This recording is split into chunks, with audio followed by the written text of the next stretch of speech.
wise man once said that life is a highway, and I want to ride it all night long. But what is at the end of that proverbial road? The blackness of the grave or some new beginning? And is there a road back? A road haunted by some phantom hitchhiker, never to be offered a ride back to the other side? For some, the end of that road is a little Kashubian town, 150 kilometers west of Ottawa. Join Andrew Buist as he goes in search of the Vampires of Wilno.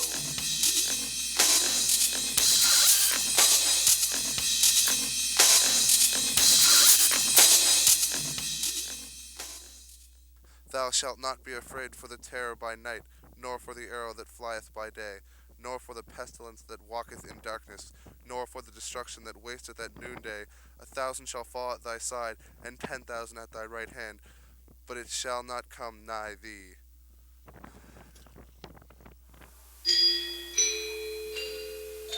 With words like that from the good book, Andrew's first stop had to be the church, St. Mary's in Wilno.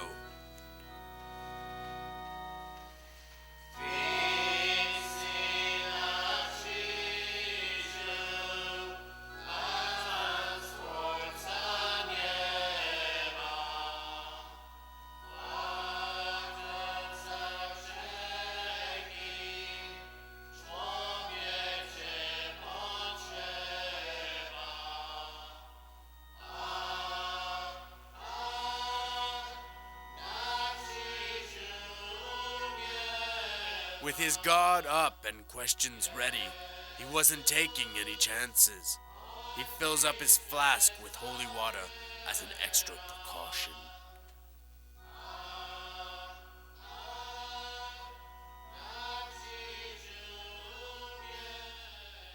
My name's Father Ambrose Pick. I'm retired in Barry's Bay, just outside the village, but I'm living here now temporarily while there's no pastor. Well, this is the oldest Polish parish. It's not actually a Polish parish, it's a Kashub parish, which is, the people are very closely linked to Poland. They came here starting in 1858 and emigrated here until 1890s. And, they settled here and made a community here. And for a long time they were kind of isolated and kind of, kept their culture and their language and their traditions because they were so alone here. The village started when the railroad came through. They had an original parish about a kilometer from here, and unfortunately that church burnt in 1936. So then they moved the site over here and they started to construct this church. And it's mostly made up of people from Kashub area in Poland. And myself, I'm already fourth generation. My great-grandparents came here mostly. We were wondering if you knew anything of the history of vampires in Wilno. Good question. Not too much about that. Have you heard any rumors about it? Or a little bit, but... Would you be willing to share a story with us? No, I don't think so. I'm not too much interested in that. Well, that was a train wreck. They decided to take their queries to the back roads of Wilno, where they found this man. Richard Vysotsky. I was born right on this farm here. Have you ever heard of the Vampires of Wilno? I've heard of it, but I've never really looked into it, or I've never paid no attention to it. But I heard some of the older people used to talk about it. But myself, I don't believe in vampires, and nothing ever happened to me. But I heard people talking about it many years ago, and I'm sure if you ask Dave, he maybe might know. My name is David Chulis. I am president of the Wilno Heritage Society. Well, the thing about it is, there has been stories that have been done about the Wilno vampires and stuff like that. It's a story that was made up. It was something that was, again, if you go back to Poland, there was, stories about, vampires and stuff like that. But our ancestors did not bring it over to this country. One thing they did bring over was the Polish tradition of roadside crosses. Some say this is evidence that the villagers fear vampires. In the olden days, the people had a hard time to come to church sometimes, especially in the winter months.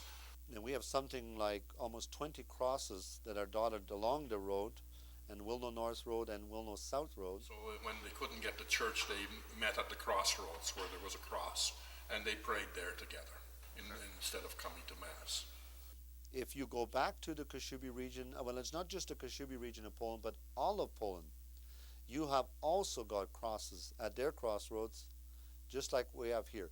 It's something that that tradition has come over from Poland. So it's sort of unique, and that basically ties Wilno and area to that culture back into Poland. Perhaps the long-time residents were hiding information to shake the rumors of their little town. They search high and low for newcomers to Wilno to get their perspective on the vampire legacy that haunts Wilno, hoping to find an unbiased opinion. Yeah, I'm Douglas Stanfield. We moved here in September of 2003. We took over the motel, and when we came here, first of all, the scenery and the countryside is wonderful, but we were very much taken by how friendly and warm the people were, and we've been made so welcome. It's been really, really pleasing, and not only ourselves, but also our two teenage kids go to the high school, and they've been accepted just superb. It's a great place to live. My grandfather died at 104 years of age, 104 years. My grandmother, 96, I think she just passed on last year. And not once has she ever talked about vampires. I think it's fair to say we've not seen a vampire yet. We're not particularly worried about seeing one because I don't think it'll ever happen. And I've talked to many, many elderly people of our culture, and none of them have talked about vampires.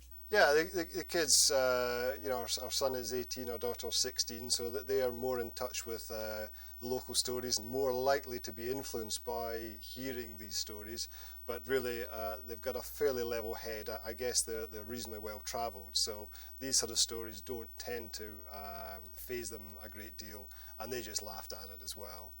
It's not something that's taken, I think, particularly seriously. I think it's one of those things. It's a little myth that's perpetuated, a little bit tongue-in-cheek, a bit like the haggis running around the hills in Scotland. It's maybe a grain of truth, but there's not a lot in it.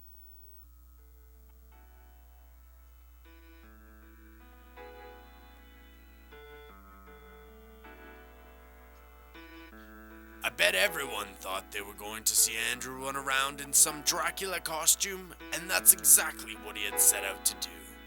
But when they got to Wilno, they were made to feel right at home. They didn't find any vampires, but what they did find was a town rich in culture and heritage. Just like any town in Canada, where people are proud to be Canadian. Besides, what's the point in worrying about vampires?